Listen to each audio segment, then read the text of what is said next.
အားလုံးပဲမင်္ဂလာပါဗျကျွန်တော်တို့ပထမဆုံးအနေနဲ့ပြပြပေးမယ့်အကြောင်းအရာလေးကတော့ကွန်ပျူတာအနေပြီးတော့ laptop တွေ desktop တွေကနေပြီးတော့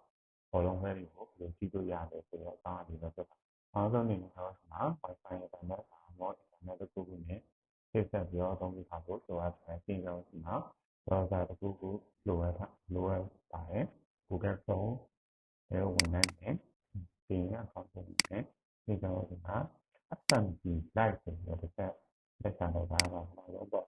FMC Live ဆိုတဲ့ထည့်ကိုတစ်ချက်ဝင်တယ်ဒီကနေတစ်ဆင့်တော့ဘောလုံးပဲကိုကွန်ပျူတာကနေတစ်ဆင့်အမှားဆုံးဒါကဒီ website တွေကတော့သူကအမှားအတန်နဲ့နောက်ခံပြင်လာသေးရပေါ့နော်အဲ့ဒါနေတစ်ဆင့်ကြည့်လို့ရပါတယ်နောက်တစ်ခုအနေနဲ့ကျွန်တော်အဆင်ပြေဆုံးကတော့ဒီကပေါ့နော်ဒီကမြန်မာတန်တဲ့ပြင်နေတယ်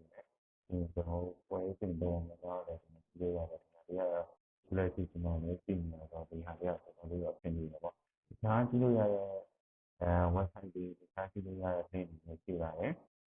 ခုလိုတော့တယ်အလုံးအဆင်ပြေတော့ပွဲစဉ်တော်တော်များများကိုမြန်မာတန်နောက်ခံပြီးကြည့်လို့ရတဲ့ website တွေဖြစ်လို့ညွှန်ပေးရဖြစ်ပါတယ်အားလုံးကျေးဇူးတင်ပါတယ်